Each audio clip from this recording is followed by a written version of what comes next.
toutes et à tous, soyez les bienvenus sur France Info, l'essentiel de l'actualité à 13h30. Un discours d'une dizaine de minutes pour Angela Merkel, un jour essentiel pour l'histoire de l'Allemagne selon la chancelière allemande à l'occasion de l'anniversaire de la chute du mur de Berlin. C'était le 9 novembre 1989, pas de grand chef d'État présent. Le président Macron se déplacera demain soir pour un dîner avec la chancelière et son homologue allemand. La première réaction de Jair Bolsonaro après la libération de Lula. L'ancien président est sorti de prison hier condamné pour corruption.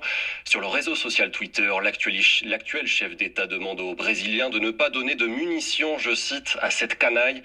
De son côté, Lula promet de continuer à lutter pour le peuple brésilien. Les évêques reconnaissent le silence, la négligence, l'indifférence et le dysfonctionnement au sein de l'Église. Après un vote ce matin à Lourdes, ils décident de payer une somme en reconnaissance de la souffrance des victimes de pédophilie. On ne connaît pas encore le montant de cette somme. Une cellule psychologique sera mise en place dans l'une des universités de Lyon. Un étudiant de 22 ans s'est immolé par le feu hier après-midi. Il est entre la vie et la mort. Ce serait un geste politique selon un texte laissé par l'étudiant.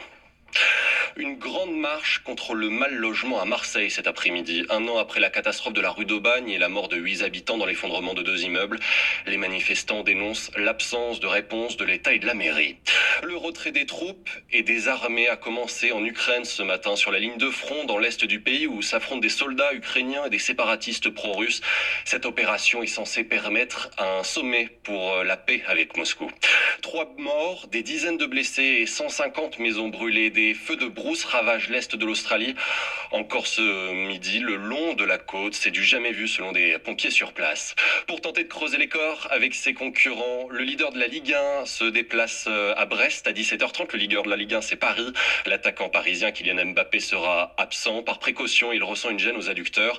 13e journée de Ligue 1 de foot, donc son dauphin Angers affronte Reims à 20h et Strasbourg accueille la Lanterne Rouge Nîmes. Et puis le visage des Beatles en noir et blanc, caché de moitié dans l'obscurité. C'était l'une des célèbres photos de Robert Freeman, devenue une pochette d'album du groupe.